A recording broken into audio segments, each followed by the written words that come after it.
vamos tentar entender um pouquinho mais sobre o próprio cristianismo, com toda a sua complexidade, a cristandade, né?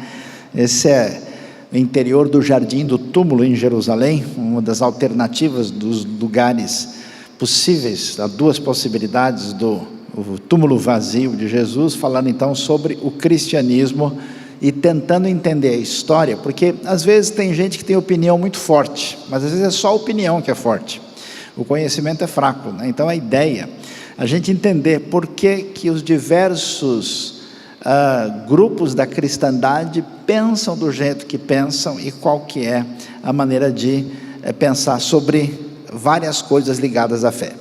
Bom, lembre-se, a fé cristã, quando se inicia, ela se inicia com Jesus e os seus 12 discípulos judeus no seu ministério na Galileia. Na verdade, Jesus nunca veio, nem disse, nem sugeriu qualquer coisa que ele estava fundando uma religião. Ele se apresenta como o Messias, que cumpre as profecias da Bíblia hebraica, do Antigo Testamento, e aí a revelação de Deus em Cristo começa a atingir originalmente só judeus, depois ela se expande para samaritanos, depois para gentios de outros povos que tinham contato com o judaísmo, e depois se espalha por todas as nações, e isso no ambiente do Império Romano. Você vai ver que inicialmente o cristianismo não cresce para o lado oriental, atravessa a fronteira do Império Romano, estava o antigo Império Parto, o império de cultura persa, não se espalha por aí, nem atinge a região onde moravam os antigos povos germânicos e eslavos, e nem desce para a África subsaariana. Está inicialmente limitado ao Império Romano. Todo o crescimento do cristianismo primitivo se dá especialmente em língua grega e se dá dentro das fronteiras do Império Romano. Para a gente ter essa ideia muito nítida, você pode ver aí o mapa da terceira viagem de Paulo, né? Paulo faz todas as suas viagens em 12 anos, do ano 46 até o ano 57. A última viagem é uma viagem de um pouquinho mais de 4 anos, entre o final do ano 52 até o ano 57, e aí você vê, né, quais são as regiões onde a fé no Messias Jesus se definem no primeiro século.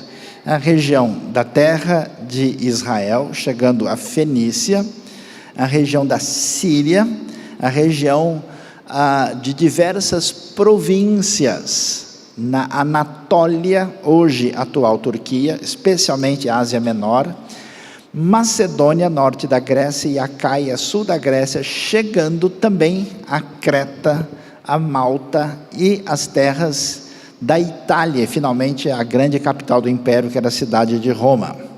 E assim, essa fé cristã se define com força, especialmente nessa região que vocês estão vendo.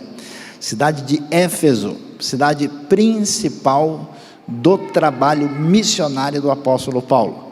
Ele passa 3 anos dos 12 das viagens em Éfeso, por isso nós temos as famosas 7 igrejas da Ásia.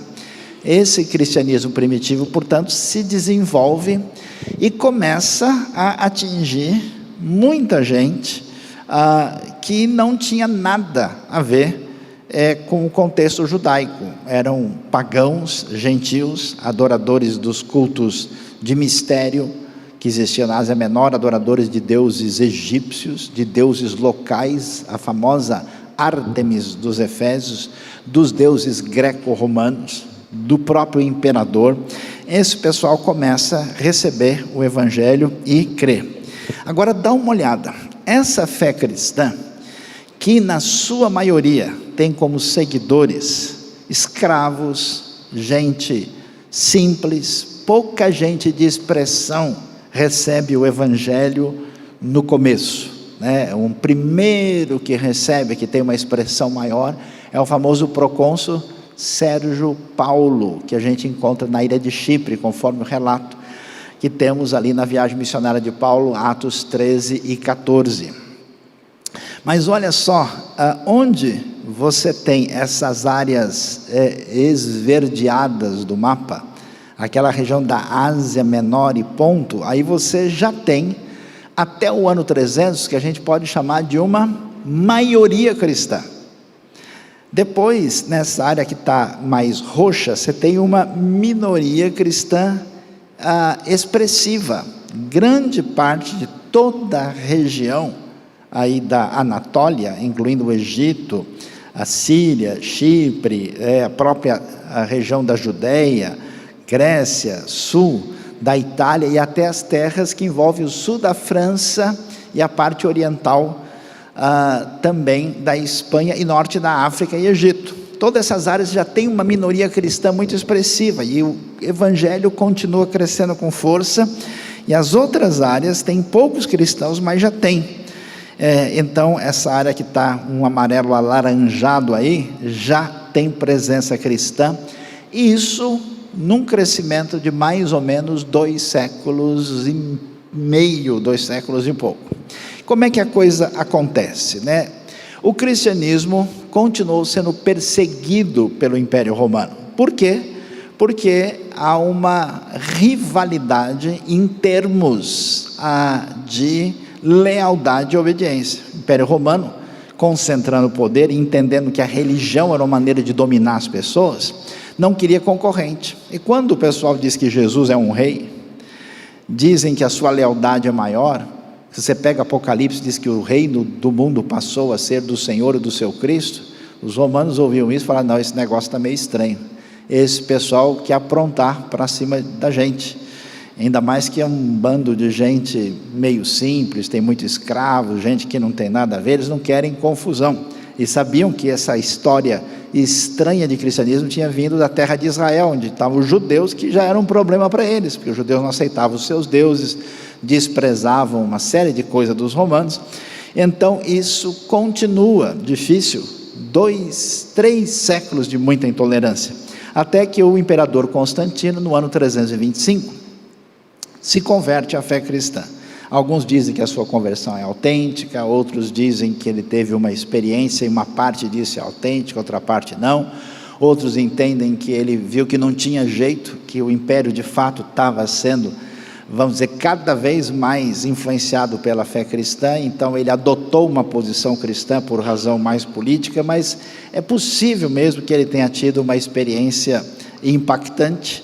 E atenção, Constantino não oficializou o cristianismo como a religião do império, não foi isso que aconteceu.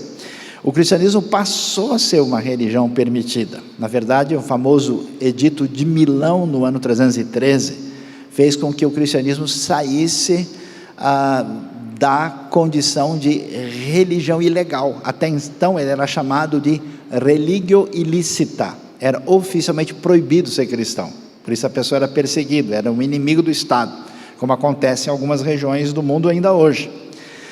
Aí Constantino se torna cristão e o cristianismo é agora uma religião legal, aceita, e há um crescimento muito grande. Mas só depois, no final do 4º século, especialmente na época do Teodósio, é que o cristianismo vai ser a religião do Estado e se tornará a religião agora dominante, e inverte, aí começa a impedir os outros tipos de culto.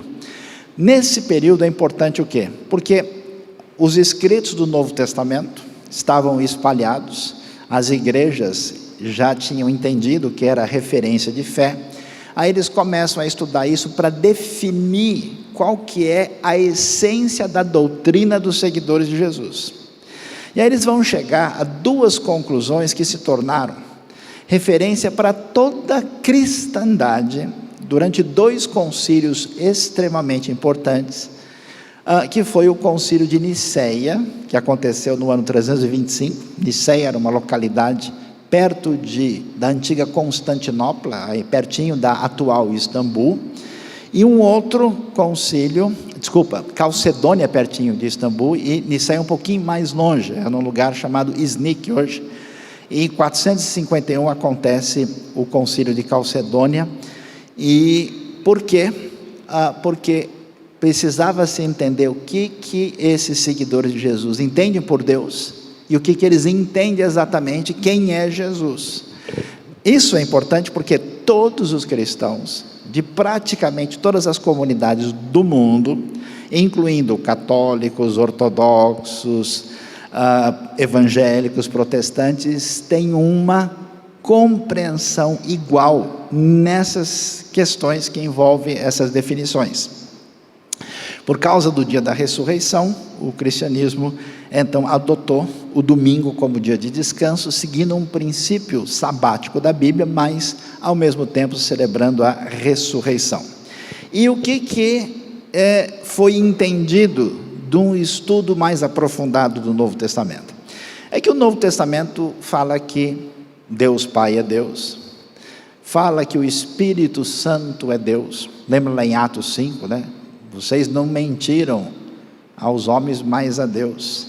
Fala que Jesus é divino, claramente a gente vê isso em vários textos, né? O verbo se fez carne, habitou entre nós, no princípio era o verbo estava com Deus, o verbo era Deus. Então, qual foi a conclusão? Especialmente em função dessas afirmações, e de que a pessoa era batizada em o nome do Pai, do Filho e do Espírito Santo, final de Mateus 28, 19 e 20, definiu-se com clareza a doutrina da trindade ou da triunidade divina. E o que ela diz? Que Deus é um só existe um Deus. Mas esse Deus, misteriosamente, na essência do seu ser, é um ser só que subsiste em três pessoas distintas, de modo que o Pai é Deus, o Filho é Deus, o Espírito Santo é Deus, mas o Pai não é o Espírito não é o Filho, e o Filho não é o Pai. Como é que a gente entende a Trindade? Não entende. É um dos grandes mistérios da fé, porque você não conhece ninguém que pode ser um ser e ser mais de uma pessoa. Você mais que a gente conhece a pessoa com duas caras, né? Mas você não conhece a pessoa que isso não existe. Então, a doutrina da Trindade se definiu. E aí, preste atenção sobre isso. Surgiu, nesse contexto da igreja primitiva, a compreensão de que, naquilo que a gente chama de ortodoxia quer dizer doutrina correta, que existe na Trindade a ideia clara de uma unidade, porque é um Deus só. Existe uma diversidade, porque são três pessoas, e ao mesmo tempo, na essência da Trindade, ninguém é superior a ninguém. O Pai, o Filho e o Espírito, na essência, são iguais. Nos seus papéis na história, a coisa é um pouco diferente. Aí você vê, por exemplo, a oração que a gente faz, apesar que muito crente nem presta atenção no que está falando, né? A pessoa fala, Senhor Jesus, obrigado ao Pai, porque teu Espírito, vamos que vamos, né? A gente faz uma oração ao Pai, por meio do Espírito, em nome de Jesus. O Espírito tem um ministério de chamar atenção para a obra do Filho, né? E tudo que Jesus faz é para glorificar o seu Pai. Existe uma ação dentro da história redentiva com papéis específicos, mas essencialmente os três são um, então existe uma igualdade na Trindade. Quando alguém erra na unidade, onde é que ele vai parar? O politeísmo. Esse é o problema do grupo ou dos grupos da história que rejeitaram a divindade de Jesus. Então eles dizem, não, Jesus não é Deus. Mas como é que fica quando a Bíblia diz que o verbo era Deus? Aí eles dizem, não, era Deus, mas é um Deus menor. Aí você é o que? Você adora um grande ou um pequeno? Você necessariamente fica com dois, ou quem sabe até mais. Então não existe como negar essa realidade de que Jesus é divino e ao mesmo tempo é um com o Pai. Então quem erra na unidade cai no politeísmo. Quem erra no chamado modalismo vai errar na questão da diversidade. O que o modalismo ensina? Aquilo que as pessoas explicam sobre a Trindade que está errado.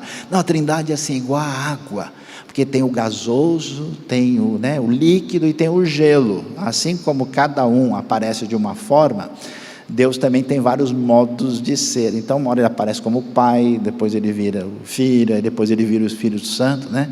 Tinha um desenho antigo dos Impossíveis, o Homem Fluido, né? Mais ou menos assim, alguns lembraram, o negócio está complicado, né? Do tempo da doutrina aí, né?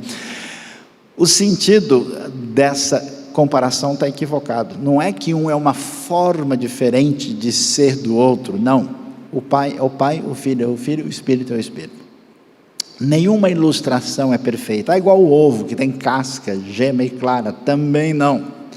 A ilustração menos ruim é que 1 vezes 1 vezes 1 é igual a 1, é a matemática.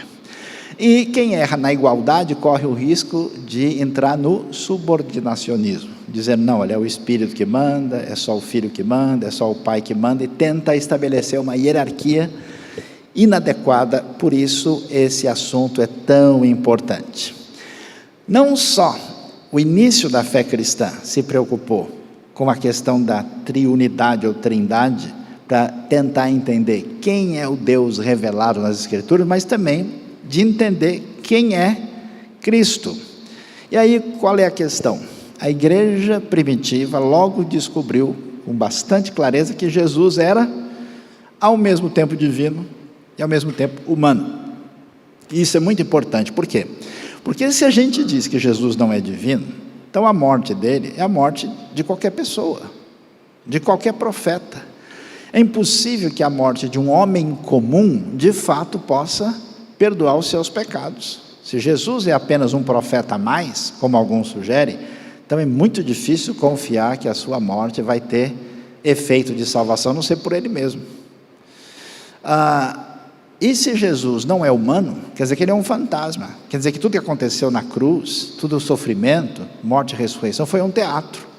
Então não se pode negar nenhum nem outro. Historicamente, alguns grupos, por que é importante saber isso? Porque hoje em dia tem gente que não conhece da história e reinventa a heresia antiga. E como o pessoal está desavisado e acha que esse negócio de doutrina não é tão importante, aí cada um pensa como achar melhor, a pessoa vai entrar num buraco que na história da igreja já aconteceu várias vezes e já deu uma série de complicações muito grandes. Então, por exemplo, o ebionismo negou a divindade de Jesus. Foi um dos primeiros grupos, ainda que surgiram, que não aceitavam Jesus como divino. Os docéticos, seguiam o chamado docetismo, negou a natureza humana de Jesus. Jesus é apenas uma espécie de espírito. Jesus é uma manifestação etérea. O arianismo, que seguia as ideias de um bispo chamado Ário, no mesmo caminho, foi uma controvérsia muito grande no século IV, negou também a natureza divina. E outras ideias posteriores, eles tiveram outras complicações. O nestorianismo, por exemplo, que se espalhou com uma certa força, especialmente no V século, negou a união das duas naturezas, humana e divina. Quer dizer, Jesus humano, Jesus divino. Os dois estão juntos? Não. Uma hora pega o humano, outra hora pega o divino. É igual a rádio assim, FM, dependendo, está na Paulista, não pega nenhuma, né? Saiu, pegou. Então Jesus fez milagre porque a natureza divina estava pegando, o Mar da Galileia estava forte, mas chegou em Jerusalém, só pegou o humano, aí o negócio deu ruim. Não é assim. O eutiquianismo negou a distinção das naturezas. Não existe humano divino. Jesus é uma coisa um tanto quanto estranha. E a visão de apolinarianismo, negou que Jesus tivesse um espírito humano. Ele era divino, ele tinha alma e corpo, até aí tudo bem, mas o espírito dele aí não era humano. Então a alma era, o espírito não era, e saber quem está cada hora funcionando é uma confusão. Por causa disso, a igreja teve que sentar, estudar, analisar e chegar a um consenso, que é um consenso de toda a história cristã. O Concílio de Nicéia, como nós mencionamos, uma representação iconográfica aí do ano 325, que teve 318 bispos, presbíteros e diáconos, mais de 2.000 pessoas, durou 41 dias. Está vendo? O sujeito hoje senta para ouvir um estudo bíblico de 1 hora e cansa, né? 41 dias, discutindo sobre a questão da divindade de Cristo, com a presença de 18 bispos arianos, e o Concílio de Nicéia definiu agora o que nós vamos ver aí, o chamado Credo de Nicéia, que foi referendado e revisado depois de alguns anos em Constantinopla. E o que esse credo diz? O que é um credo? É uma confissão, uma declaração de fé. Cremos em um só Deus, Pai Todo-Poderoso, Criador de todas as coisas visíveis e invisíveis, em um só Senhor Jesus Cristo, unigênito Filho de Deus, gerado pelo Pai antes de todos os séculos, luz da luz, verdadeiro Deus de verdadeiro Deus, gerado, não criado, diferente uma coisa da outra, importante, de uma só substância com o Pai, pelo qual todas as coisas foram feitas, o qual por nós homens e por nossa salvação desceu dos céus, foi feito carne pelo Espírito Santo e da Virgem Maria, e tornou-se homem, foi crucificado por nós sob Pôncio Pilatos, e padeceu e foi sepultado, e ressuscitou ao terceiro dia, conforme as Escrituras, e subiu aos céus e assentou-se à direita do Pai, e de novo há de vir com glória para julgar os vivos e os mortos, e o seu reino não terá fim. E no Espírito Santo, Senhor e vivificador, que procede do Pai e do Filho, e que com o Pai e o Filho conjuntamente é adorado e glorificado, que falou através dos profetas, e na Igreja una, santa, católica, que quer dizer universal, e apostólica, baseado na doutrina dos apóstolos, confessamos um só batismo para a remissão dos pecados, esperamos a ressurreição dos mortos e a vida do século vindouro. Amém. Preste atenção. O caminho da doutrina na igreja primitiva sempre seguiu que direção? A direção quando as pessoas começaram a dizer coisas que não faziam sentido. Até as cartas de Paulo. Quando Paulo, ou mesmo os outros, escrevem, é porque teve gente que começou a dizer um negócio que não fazia sentido. Então Paulo escreve para corrigir. As outras cartas também têm esse tom, ou correção de doutrina, ou de comportamento, uma série de coisas. E posteriormente, quando surgiram ideias equivocadas e estranhas, da mesma forma, a igreja então se reúne para chegar a um consenso, e esse é o consenso que define praticamente quase toda a cristandade sobre quem Deus é. Para entender mais especificamente a pessoa de Cristo, vem um pouco depois, no 5º século, a chamada Confissão de Calcedônia. O que ela diz? Esse consenso cristão. Fiéis aos santos pais, todos nós, perfeitamente unânimes, ensinamos que se deve confessar um só e mesmo Filho, nosso Senhor Jesus Cristo, perfeito quanto à divindade e perfeito quanto à humanidade, verdadeiramente Deus e verdadeiramente homem, constando de alma racional e de corpo consubstancial com o Pai, segundo a divindade, e consubstancial a nós, segundo a humanidade. Ou seja, Jesus é totalmente divino como o Pai, e totalmente humano como nós somos. Em tudo semelhante a nós, excetuando o pecado, gerado segundo a divindade e pelo Pai antes de todos os séculos. E nesses últimos dias, segundo a humanidade, por nós e para a nossa salvação, nascido da Virgem Maria, e aí vem a frase que você não esperava, Mãe de Deus. O que significa essa frase? A frase não foi escrita para tentar dizer que Maria era uma pessoa especial, mas para dizer que o filho dela era divino, porque a pergunta era essa. Essa era a pergunta que estava sendo levantada. Será que Jesus de fato é totalmente divino? Aí eles vão dizer, ele é, mas ele é tão humano que ele nasceu de Maria. Apesar disso, o filho de Maria é divino. Maria, em nenhum momento, nesse momento da história, ganha uma posição além do que a Escritura diz. E a frase foi apresentada para dizer que o seu filho era totalmente divino, de fato, conforme as Escrituras.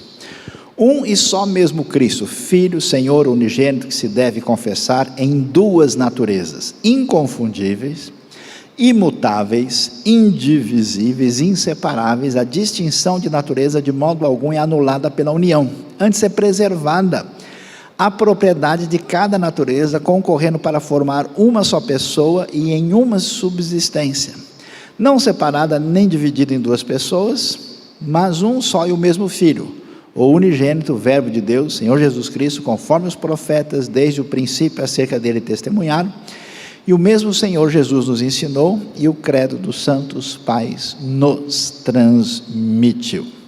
Aí a gente consegue entender que nesse primeiro período da igreja, à medida que ela cresce, e são evangelizados vários povos nesse ambiente greco-romano, a compreensão sobre quem é Deus e sobre quem é Jesus se define. Agora vamos dar uma olhada como é que os livros cristãos se definem. Porque a pergunta é a seguinte: Deus nos disse alguma coisa? Sim. Como é que a gente vai saber o que Deus nos disse como referência de fé, de conduta e de prática? Então, no tempo de Jesus, e Jesus já concorda plenamente com isso, ele diz: olha, está escrito, está escrito. Isso mostra a convicção de que certos livros foram escritos porque eles eram inspirados por Deus, e eles eram livros com autoridade.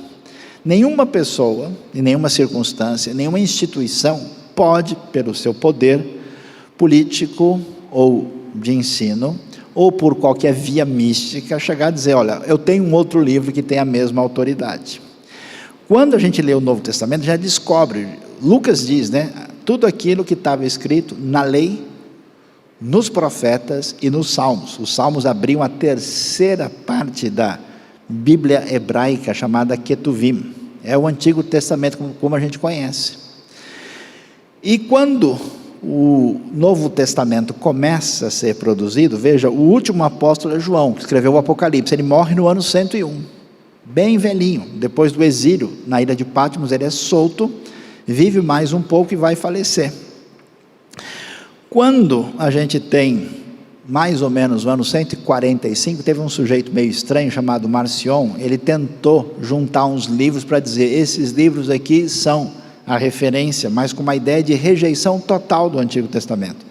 A igreja logo percebeu que essa ideia estava fora do que Jesus e os próprios apóstolos tinham ensinado, e isso ajudou um caminho que deu origem o chamado cânon muratoriano, o fragmento de Muratório, que já no ano 170 já traz uma lista bem expressiva de quais livros do Novo Testamento eram consenso dentro da igreja primitiva. Quando a gente lê a história de um pai da igreja importante chamado Irineu, ele cita quase todos os livros do Novo Testamento já no ano 180. Nesse período surge uma seita, um grupo diferente chamado gnosticismo, parecido com aquilo que é criticado por João e por Paulo, por exemplo, aos Colossenses. E aí surgem alguns escritos estranhos, especialmente aí no 3º e no 4º século. Às vezes você ouve uma notícia: olha, foi descoberto um livro lá que saiu numa revista popular aí, que questiona Jesus e os apóstolos, como se ninguém soubesse disso. Isso aí é conhecido há séculos e séculos, e esses livros não são cristãos, são geralmente escritos gnósticos que não tem nada a ver.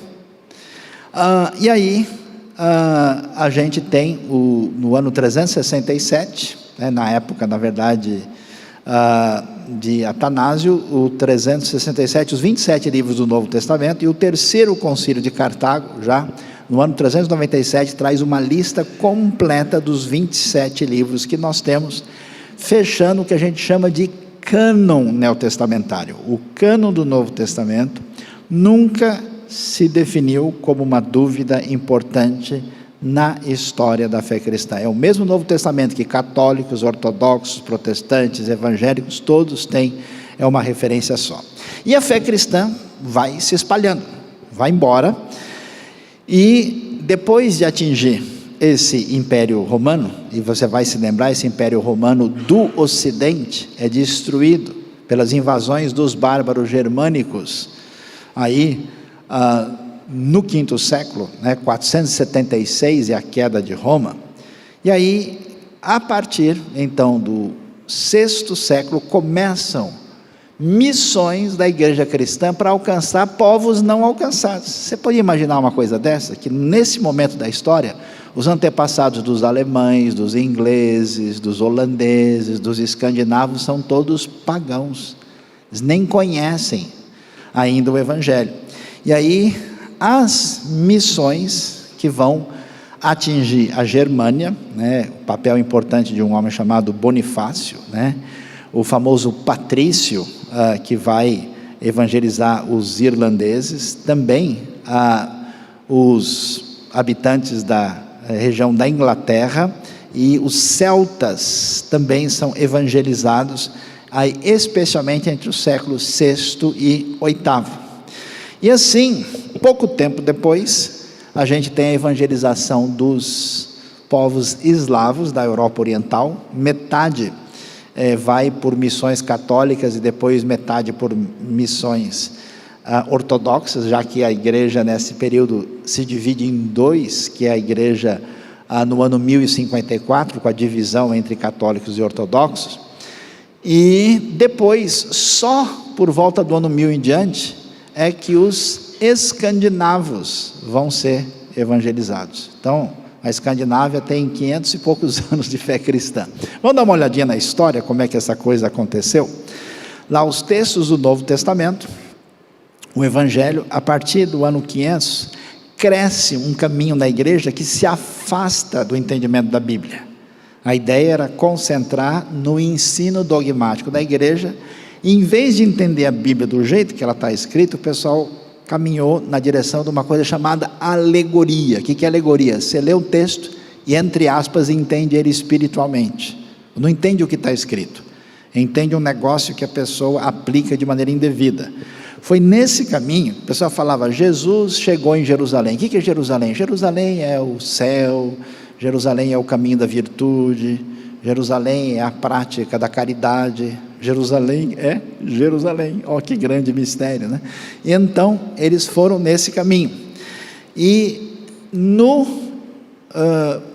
ano 1054, a rivalidade e o desencontro, inclusive teológico, entre a igreja grega do Oriente e a igreja latina do Ocidente, dividiu a cristandade. Surgiram os ortodoxos. O que é uma igreja ortodoxa? Você pode ver a catedral lá no Paraíso.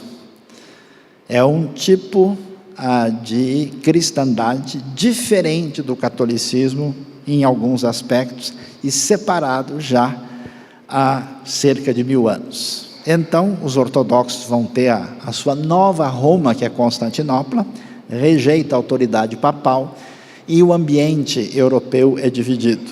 E assim, cada vez mais, na cristandade, especialmente medieval, a igreja vai assumindo o poder, dizendo, nós definimos o que é a vontade de Deus.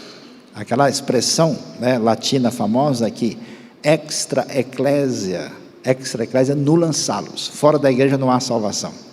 A doutrina, quem tem direito de dizer o que a Bíblia significa, não é a própria Bíblia, é a igreja.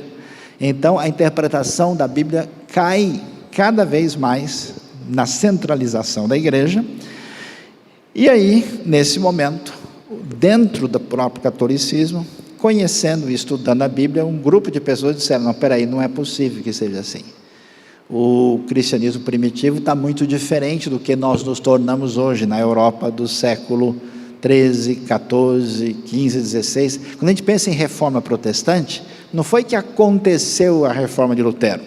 A verdade é que aconteceu a reforma em tudo quanto é lugar. Os primeiros que tentaram mudar o caminho, começam lá com Pedro Valdo no século XII, no norte da Itália, começa com Savonarola em Florença, no século XIV, os Lollardos na Inglaterra, com John Wycliffe, tem também Jan Hus, também no século XIV para o XV, na Boêmia, atual República Tcheca. E depois sim, nós temos Lutero, nós temos Calvino, temos o movimento anabatista, mas em toda parte o pessoal começou a dizer, pessoal, espera aí, esse caminho não está fazendo mais sentido. Por isso, surgem as chamadas igrejas que adotam a reforma, que porque rejeitaram a maneira medieval de pensar, foram chamadas historicamente de igrejas protestantes. Vamos entender qual foi a divisão. No Brasil quase não tem igreja ortodoxa, tá? A gente tem a igreja ortodoxa principal do mundo, que é uma igreja, digamos assim, grega, mas que a maioria na Rússia, maioria também em lugares como Bulgária, alguns outros países da Europa Oriental, Ucrânia, maior parte do leste europeu, não na Polônia. A Polônia é um país muito católico, também não na República Tcheca, depende um pouco, né? Mas tem algumas outras igrejas irmãs que a gente não conhece, que são igrejas que existem no Egito, como a igreja copta, no Iraque, na Síria, e são igrejas menores. A discussão começa sobre uma frase chamada "e o filho", filioque, ao credo niceno. A discussão, que a gente não vai entrar aqui agora, era se o Espírito procede só do Pai ou se procede do Filho também, e as decorrências disso para a maneira de se organizar. No Ocidente, na Europa Latina, a igreja logo adotou estátuas, como a gente conhece na prática de representar os santos. Os orientais, os gregos, os ortodoxos, nunca aceitaram isso. Eles têm o que eles chamam de ícones, imagens bidimensionais, geralmente douradas, para representar o sagrado, mas eles rejeitaram as estátuas. Usam pão sem fermento na Eucaristia, na ceia. Rejeitaram o primado do Papa, né? A igreja ortodoxa não tem um Papa, ela tem um patriarca. Na verdade, são vários patriarcados que conversam entre si e não tem uma liderança centralizada única. A subordinação da igreja ao Estado, quer dizer que no Ocidente todo o Estado estava completamente debaixo da igreja, porque acabou unindo totalmente, e no Oriente questionou-se isso. O celibato, que passou a ser obrigatório no ambiente católico, no ambiente ortodoxo, ele existe, é possível, mas não é obrigatório, né? A regra é que se alguém se torna sacerdote, ele não se casa mais, mas se ele é casado e se torna sacerdote, não há problema. E também, você vai ver, se você viajar, que eles gostam de ser bem barbudos, tá? Então não confunda a barba, tem muita barba nesse mundo religioso, não confunda a barba errada. Olha que coisa interessante. Os dois sempre tiveram uma visão monoteísta, crendo que Jesus é Messias e morreu para nos levar ao céu. Tem 7 sacramentos. Sacramento é uma cerimônia que transmite graça de Deus como se fosse de maneira automática. A graça de Deus é poderosamente infundida através da experiência que a pessoa passa. É quase um conceito mágico. A Bíblia é o texto principal e eles passaram a praticar adoração no templo, na igreja. Esse negócio de que é espaço que as pessoas se reúnem à casa do Senhor. É um conceito forte aí. Mas a igreja, olha que coisa interessante, a igreja católica romana se tornou uma igreja com uma teologia muito mais racional. Por isso que a gente vai ter racionalismo no Ocidente. Na igreja ortodoxa não, a coisa é mais espiritual. Por exemplo, os ortodoxos, eles têm receio de explicar Deus muito, porque diz que a razão não alcança Deus. Na teologia do Ocidente, tudo o pessoal quer definir, quer dizer, quer colocar, né, nos limites. Então, na igreja ortodoxa diz, o máximo que a gente pode dizer é que o que Deus não é. Dizer o que Ele é muita ousadia. Então, eles são mais assim, místicos, diferentes. A igreja católica acredita que os conceitos teológicos podem mudar no decorrer do tempo. E qual é a razão?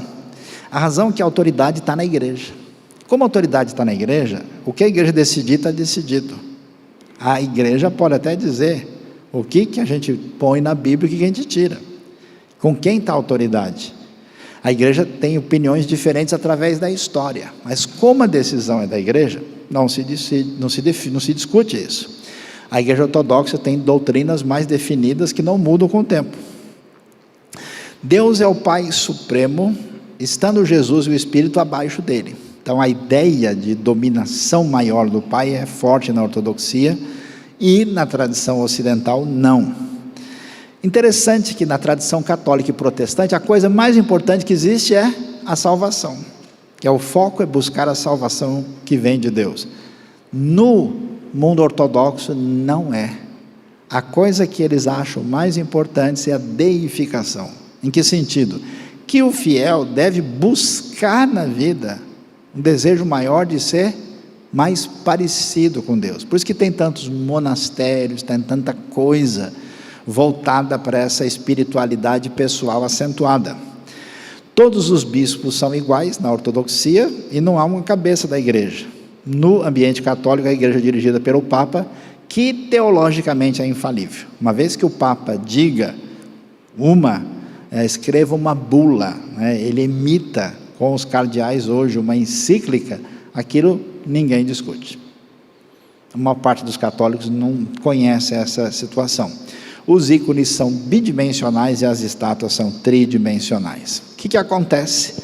Nesse ambiente de conflito, já que a igreja ortodoxa se separou, surge um cenário de questionamento. Como eu mencionei, os valdenses no norte da Itália, século XII e XIII, John Wycliffe e os Lollardos, século XIV na Inglaterra, Jan Hus, século XIV e XV, com irmãos boêmios e depois os morávios, Savonarola, em Florença, cidade rica, na época lá dos Médici, no século XV, começam-se a fazer as primeiras traduções da Bíblia, porque não existia tradução da Bíblia, só as antigas. A única Bíblia que era aceitável era a Bíblia em latim. Até 1960, a missa no ambiente católico era falada em latim. Agnus Dei que tolli peccata mundi, amém. Era assim, e às vezes de costa.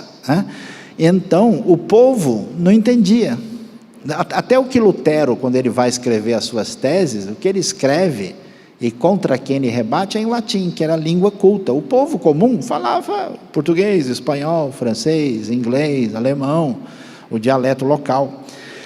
Aí começa o movimento das primeiras traduções da Bíblia com força, no século XV, XVI, e os humanistas, que é o povo do movimento da cultura, começando com Erasmo de Roterdã, começa a estudar os manuscritos gregos do Novo Testamento, fazer publicações. Isso quer dizer que o ambiente, nesse contexto, especialmente século V e XVI, é de questionamento do que estava definido no contexto europeu dessa época. Aí surge, então, o movimento da Reforma, que tem uma tônica: precisamos descobrir o que foi perdido. Vamos voltar para as origens. O movimento é religioso, mas é claro, para ele poder se sustentar e acontecer, ele teve dimensões políticas, econômicas e sociais. Um reformador, sem um apoio de alguém, como foi Lutero, por exemplo, escondido, devidamente protegido, não teria condição de ir adiante. E claro, diante desse poder concentrado da igreja medieval, muitos ambientes estavam insatisfeitos e buscavam alternativas de uma vida melhor. Então, aí nós temos a origem das igrejas históricas do protestantismo, e 4 movimentos principais aparecem. O luteranismo, claro, que é a reforma a partir de Lutero. O calvinismo, que tem força inicialmente em Genebra, na Suíça, mas vai ter um impacto muito grande na história da Holanda, além da Suíça e da Escócia, diferente da Inglaterra.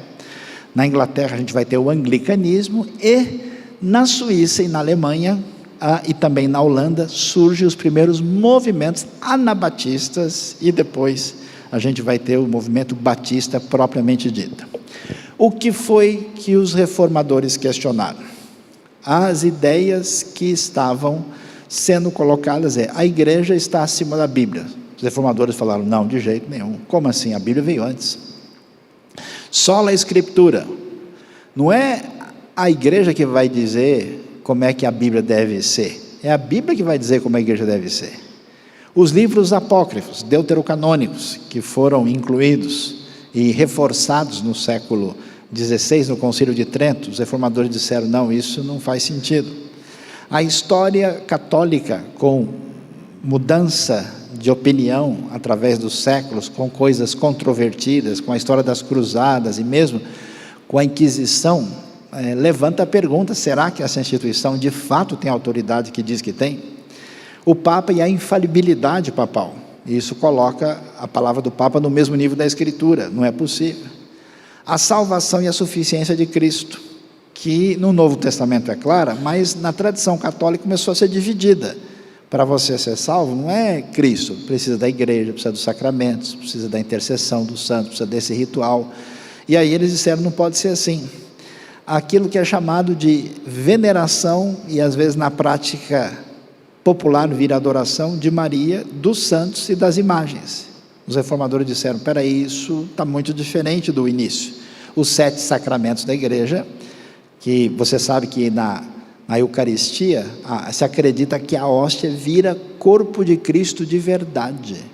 Não é que você come uma coisa que representa ou simboliza e aponta, não, é corpo físico, é a chamada transubstanciação. Por causa dessas ideias, houve uma mudança de pensamento, e o questionamento principal, que levantou os solos cristos, da insuficiência do sacrifício de Cristo. E aí você pode ver figuras históricas da reforma: Lutero na Alemanha, Calvino em Genebra, Zwinglio em Zurique, também dentro desse movimento reformado aí. Simons, a história dos menonitas, os anabatistas, que eram o que a gente chama de reformadores radicais. Os anabatistas, os menonitas são primo dos batistas, muito próximos, muito semelhantes. E a reforma mais controvertida, que foi do Henrique VIII na Inglaterra, no anglicanismo. Então você pode ver as tradições principais: luterana, calvinista, também junto com Zwinglio, e depois a reforma anabatistas, que são os três grupos principais que chegam até nós, aí com os menonitas, separatistas. A igreja luterana fora da Alemanha é chamada de igreja episcopal. E mais tarde a reforma anglicana, que também tem o nome de episcopal fora, e aí tem uma ideia diferente. Então você pode ver, está vendo? Constantino, cristandade unida, divisão, igreja católica ortodoxa 1054, reforma, especialmente a partir do século XVI, com as divisões que nós temos hoje, para a gente entender. E aí a gente brinca hoje, porque os grupos cristãos entraram num nível tão grande de divisões, que a gente fala que onde há 2 evangélicos reunidos tem pelo menos 7 opiniões diferentes, A pergunta não é mais qual é a denominação a que a pessoa pertence, é quantas denominações moram dentro dele, A maior parte dos evangélicos que eu conheço hoje, eles convivem com doutrinas contraditórias dentro deles mesmos, dependendo do dia da semana aparece uma, Olha lá, então a tradição judaica, vem Jesus, uma igreja, grande separação, Lutero,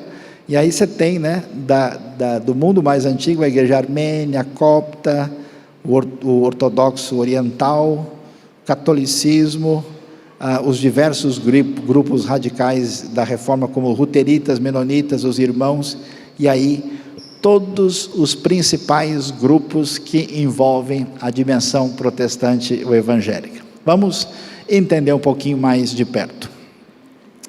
Lutero, ele questiona, na Catedral de Wittenberg, nesta porta, claro que a porta que está aí não é a original, escreve as 95 teses, dizendo que aquilo que o ambiente medieval católico dizia não podia ser a referência para quem conhecia a Escritura. Lutero era um sujeito muito genial. Ele se tornou doutor em teologia antes dos 30 anos de idade. E aí, qual foi o problema de Lutero? Botaram ele para dar aula de Gálatas, Romanos e Salmos. Aí começou a ler a Bíblia, deu ruim esse negócio. Falei para vocês que é perigoso, Por isso que o pessoal evita, para não ter problema na vida, Ler tanta coisa bonita, tanta gente, Bíblia que é bom, a pessoa sabe pouco. Então Lutero começou, e ao ler a Bíblia, ele falou, peraí, o que está acontecendo? Então ele bate de frente.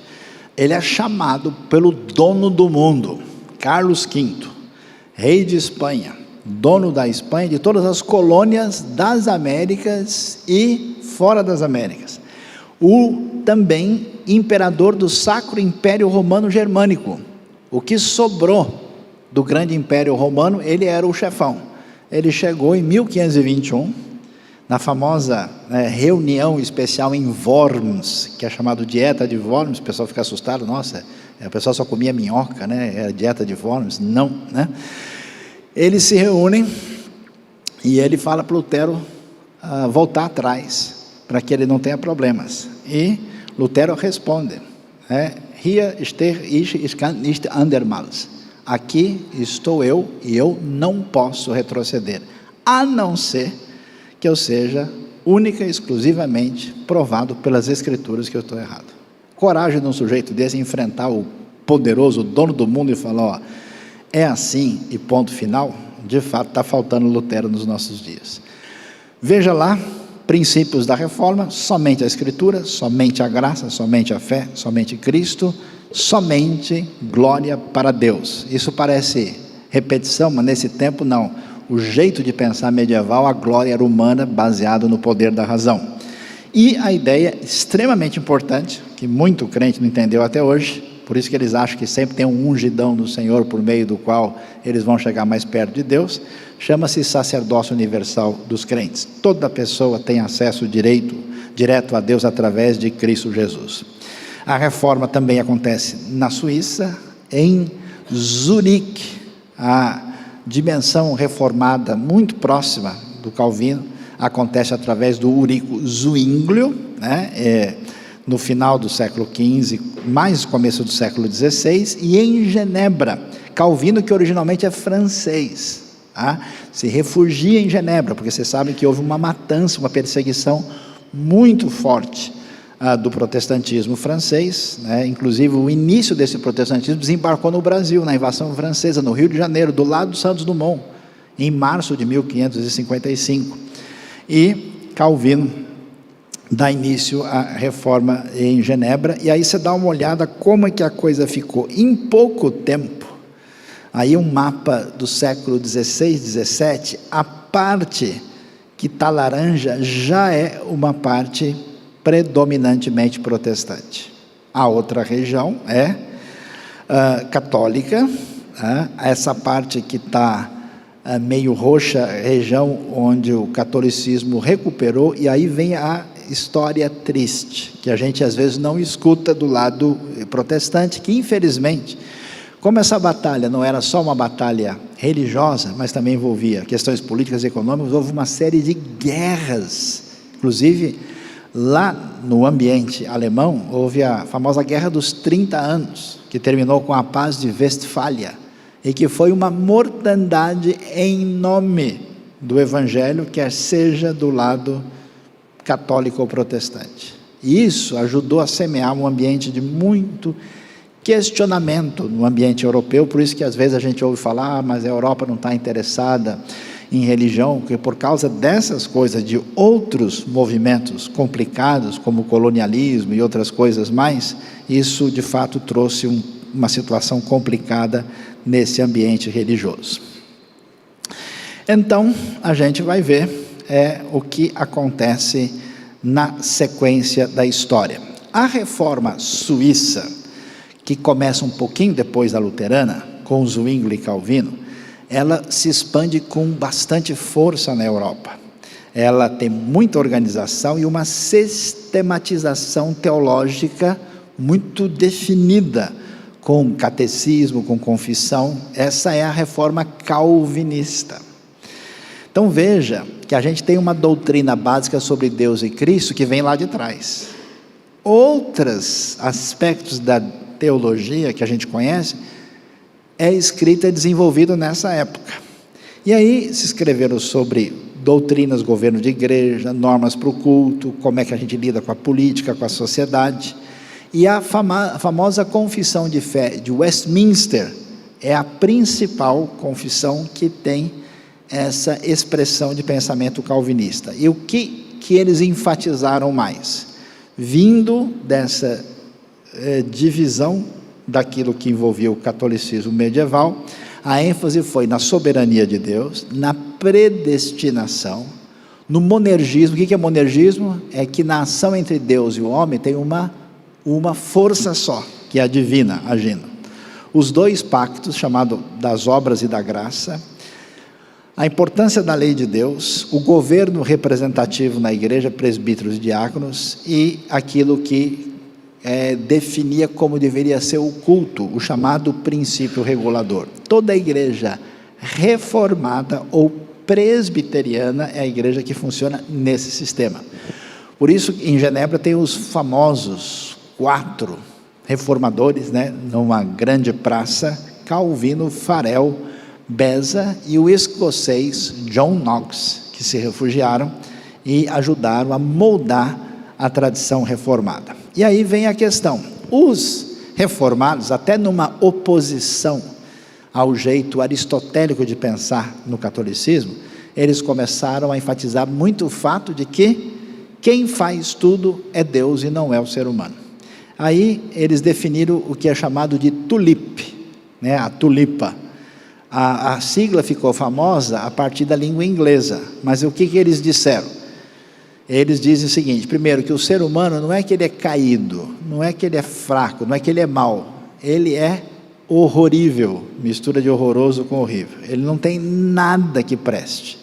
Existe o que é chamado de depravação total do ser humano. Não há nada de bom, todo ser humano é completamente corrupto. A segunda coisa é que Deus é que escolhe as pessoas, escolhe e as predestina.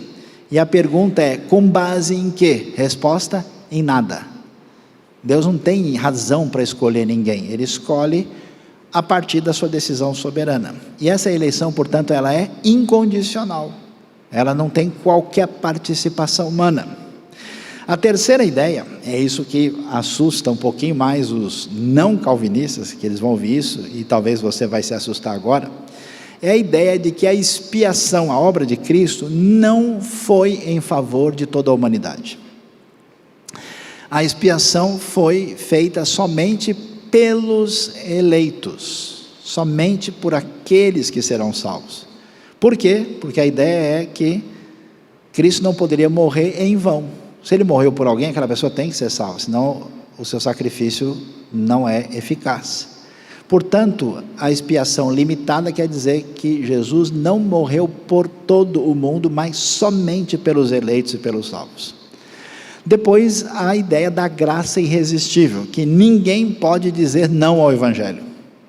Por quê? Porque quando Deus chega para atingir a pessoa pode pensar no que ela quiser, mais cedo ou mais tarde ela vai chegar lá.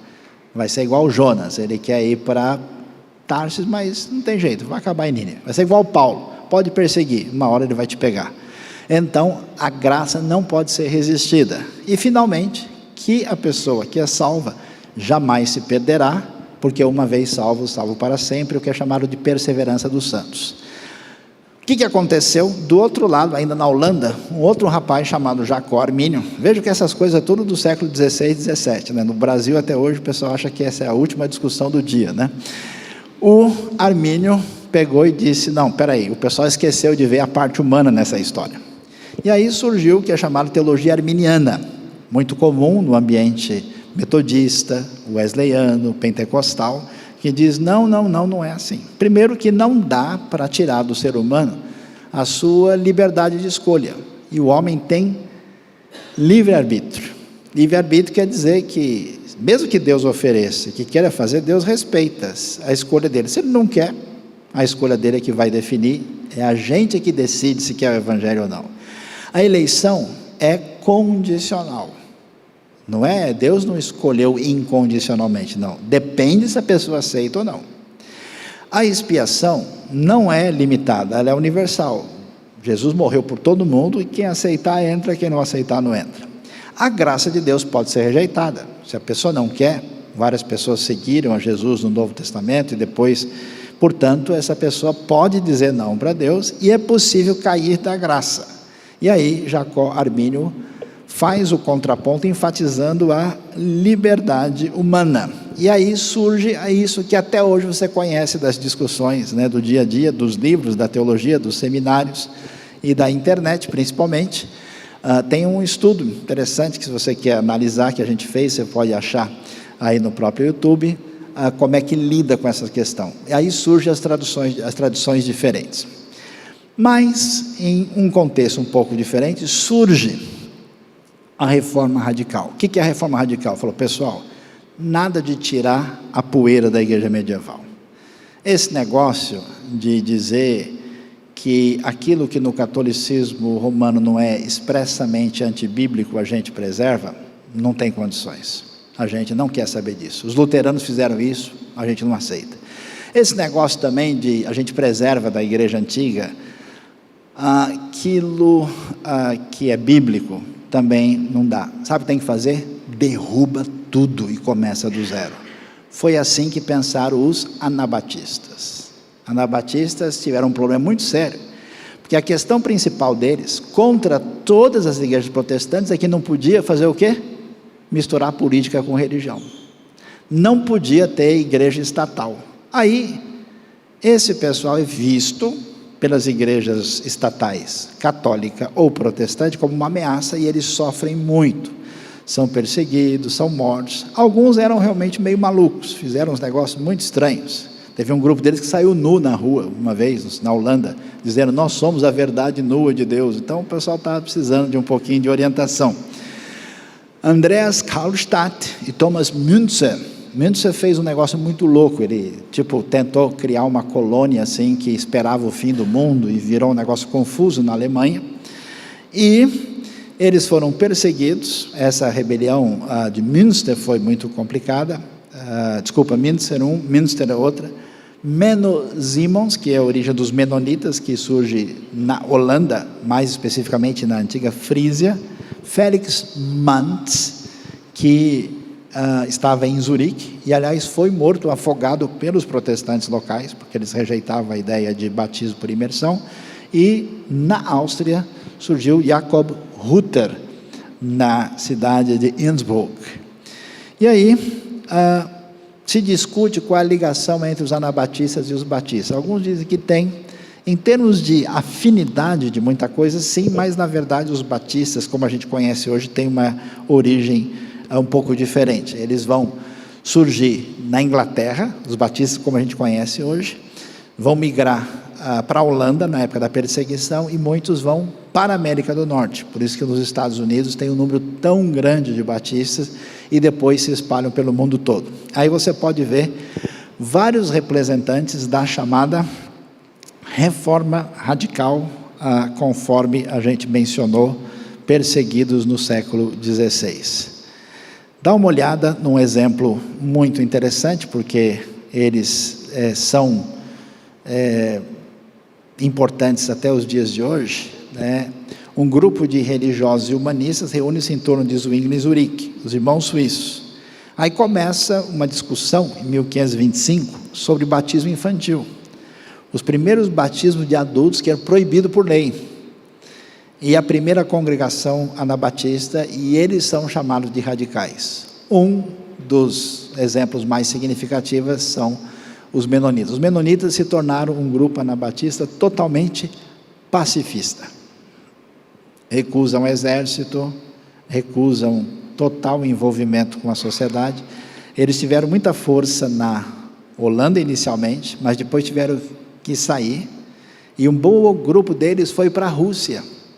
Foi convidado pela rainha Catarina, porque eles eram grandes agricultores, e depois se espalharam para vários lugares do mundo. Quem já assistiu o filme com os Amishes, né? Lembra? Vários filmes, tem a Testemunha, outros, que é aquele pessoal de preto que vive como se vivia 300 anos atrás, que não tem eletricidade, não tem carro. Então esse pessoal tem origem menonita. Tem bastante menonita, sabe onde? No Paraguai, na Bolívia, na Argentina, no México, no Uruguai e no Brasil. A maior parte dos menonitas do mundo são muito conservadores, mas chegou no Brasil, aí acabou com tudo, não tem condição. Os menonitas aqui já se ajustaram, já torce para os times, assiste a Copa do Mundo.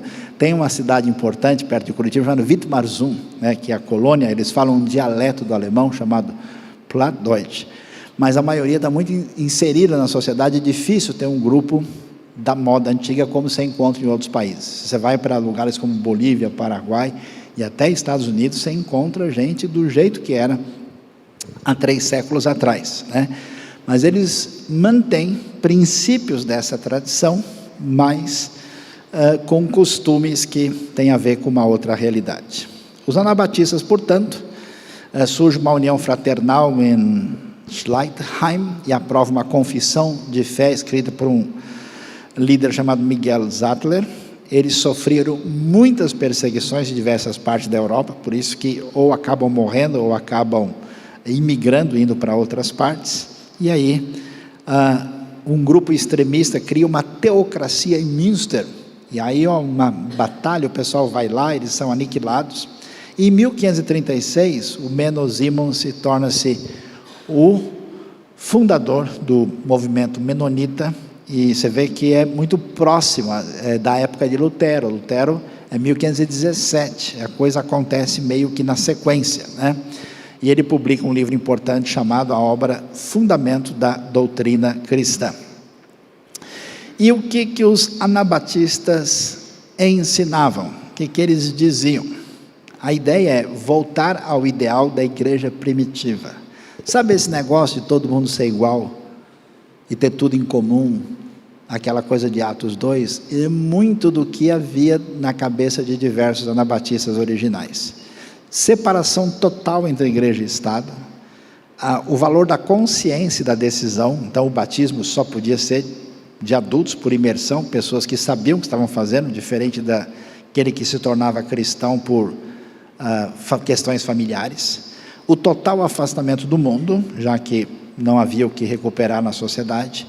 Muita fraternidade entre eles e esse senso de igualdade muito grande. E a vasta maioria, por isso que eles foram perseguidos, mortos com facilidade, porque eles proibiam totalmente o uso de armas, qualquer ideia de serviço militar, e eram completamente pacifistas. Então, se alguém quisesse dar um jeito nesses primeiros anabatistas, a coisa não era difícil, já que em outros contextos a coisa era bem diferente.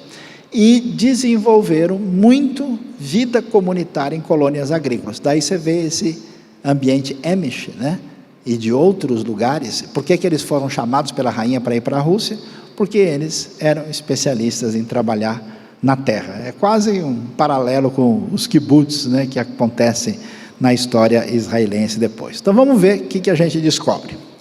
Século XV e XVI, a concretização efetiva do movimento protestante na Europa. Duas tradições surgem. Uma enfatiza tudo na base da soberania e decisão divina. Essa é a tradição reformada. Depois, a tradição arminiana, que diz não, a liberdade humana é decisiva e Deus não vai forçar ninguém. Essas duas bases organizam a maior parte dos movimentos, de modo que dentro da tradição mais reformada estão luteranos, calvinistas, presbiterianos, reformados e batistas. Tradição arminiana, ela cresce mais depois. Metodistas, wesleyanos, batistas do livre-arbítrio, renovados, pentecostais e nazarenos. Você observa qual é o grupo que tem nos dois? Só os batistas. Batistas não tem jeito, né? Onde tem dois batistas reunidos, tem 21 opiniões diferentes, né? Eles estão de um lado, estão do outro, e de fato, no ambiente batista, essa não é uma questão decisiva. Você vai ter batista muito calvinista, batista muito arminiano, e geralmente eles são meio termo nessas questões que são tão decisivas em certos ambientes. Aí o que acontece? Historicamente, você está perguntando para mim aí, mas e a igreja metodista? A igreja metodista vem depois. Depois quando? Ela vai nascer aí no século XVIII. Movimento de John e Charles Wesley na Inglaterra. Movimento que se separa do anglicanismo, em busca de quê? De santificação, de reforma social e de ação poderosa do Espírito. Wesley passa uns anos como missionário também na América do Norte. Ele tem uma experiência de conversão verdadeira e ele inicia um movimento de vida santificada, uma ação contra movimentos sociais, desenvolve muitos movimentos sociais contra a escravidão, exploração do ser humano, uma série de coisas, e tem uma tradição muito voltada à experiência profunda com Deus. E o movimento wesleyano cresce com força na Inglaterra, também nos Estados Unidos, dá origem ao movimento metodista original, que depois se desdobra nos nazarenos, em outros grupos semelhantes, e eles vão ser a raiz de que movimento? Do movimento pentecostal. Porque na América do Norte, nós tivemos dois grandes movimentos de avivamento intenso. Um era um avivamento da época mais calvinista, com pessoas como Jonathan Edwards e George Whitefield, que teve grande impacto na história americana antiga. Mas teve um outro grande despertamento, cujo dos líderes mais conhecidos era um homem chamado Charles Grandson Finney. E entre essa tendência semelhante também o próprio John Wesley. Aí você tem a história da espiritualidade mais calvinista e da espiritualidade mais arminiana. E nessa espiritualidade arminiana, no final do século XIX para o século XX, nasce o movimento pentecostal. E qual é a convicção do movimento pentecostal? É que a vida cristã, para funcionar, precisa da ação direta e intensa do Espírito Santo. E essa ação do Espírito se dá através de uma experiência com o Espírito, que foi chamada de batismo do Espírito, e através da manifestação dos dons espirituais milagrosos, particularmente línguas, profecias e cura, no movimento original. Esse movimento nasce em 1901, ele ganha força em 1906, com o famoso movimento da Rua Azusa, e ele chega ao Brasil em 1910, com a Assembleia de Deus e também a Congregação Cristã do Brasil.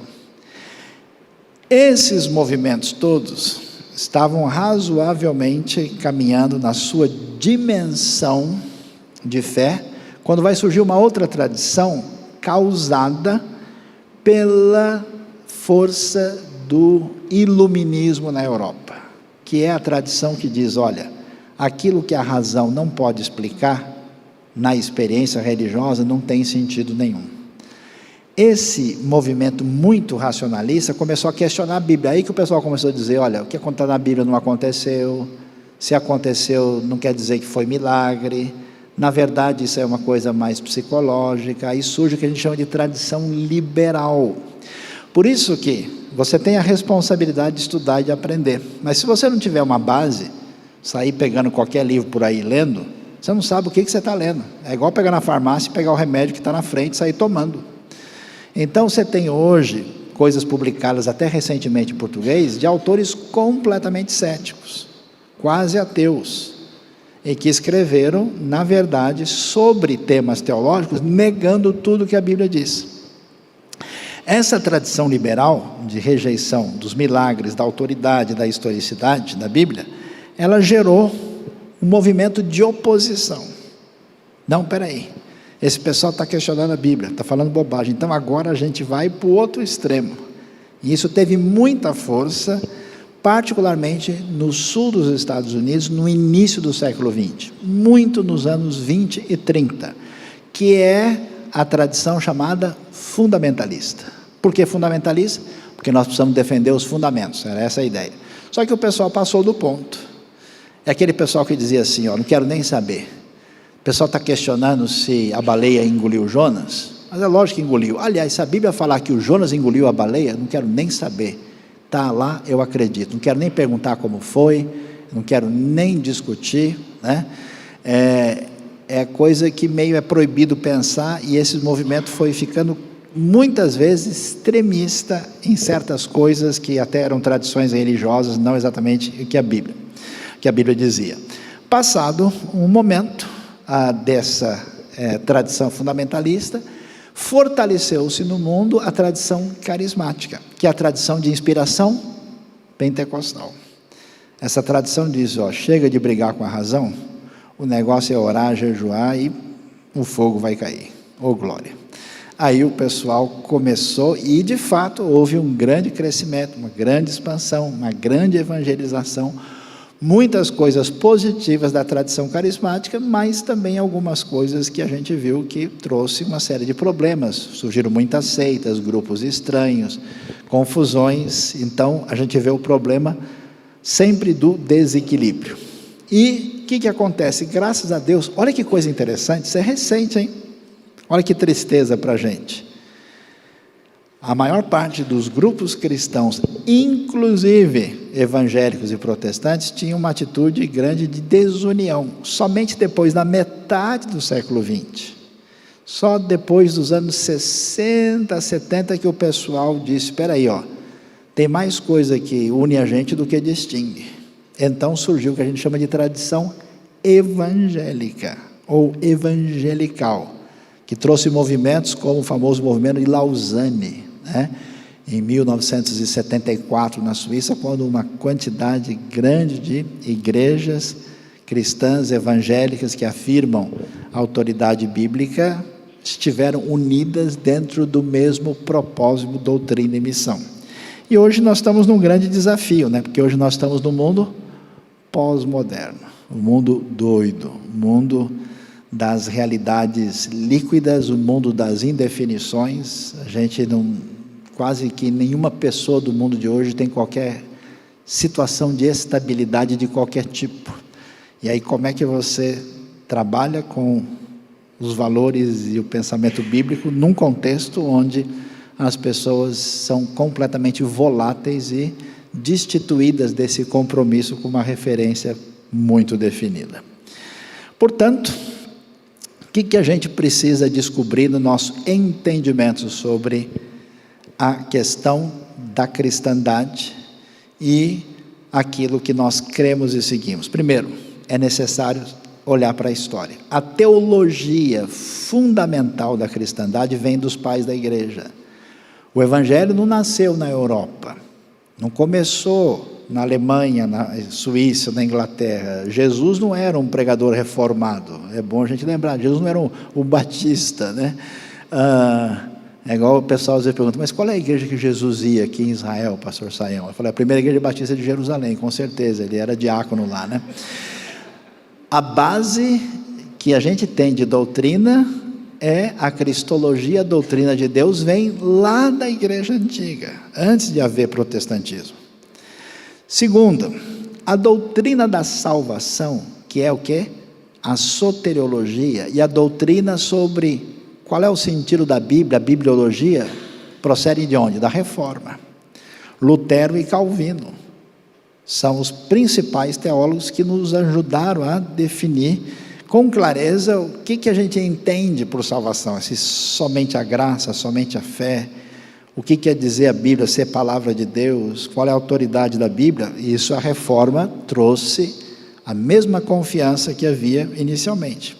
Depois, aí que você tem que entender bem, saber separar as coisas, o que é mais importante e o que é menos importante. A eclesiologia, que tipo de governo de igreja é melhor? É o que tem presbitério? É o que tem uma arquidiocese? É em que a liderança maior define? É o modelo congregacional? É tudo votado pela Assembleia ou é parcialmente? Essas coisas são importantes, mas são secundárias. A pneumatologia também, qual é a nossa doutrina do Espírito Santo?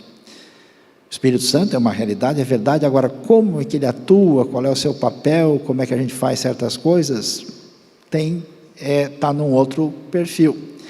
E a escatologia, se é pré-milenista, é pós-milenista, é amilenista, é pré-tribulacionista, é dispensacionalista, qual é a sua perspectiva? É importante saber. Mas quem foi que contribuiu para essas posições? Batistas, metodistas e pentecostais. As diferenças que existem entre os diversos grupos evangélicos e protestantes são em aspectos secundários. Então preste atenção que você não pode confundir as coisas, porque às vezes vem uma pessoa e fala uma loucura, negando um negócio ligado à Bíblia e a Deus, e a pessoa ouve, mas é a opinião dele. Eu falo, não é possível que essa pessoa não está entendendo. Um dia eu ouvi um pregador dizendo, olha, essa parte de Romanos da Bíblia aqui você pode tirar e jogar fora, que não faz diferença nenhuma.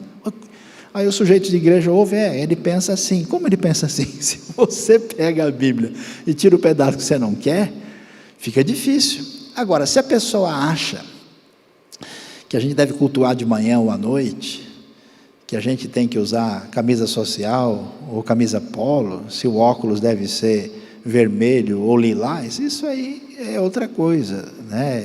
Isso é irrelevante se a gente faz, isso não tem, né, importância. Então, o grau de importância das questões teológicas, se eu tenho qualquer doutrina que interfere naquilo que é essencial para a salvação, o problema é sério. Então, quando alguém nega Cristo, Deus, a autoridade da Bíblia, sacrifício de Jesus, aí eu não posso ter negociação.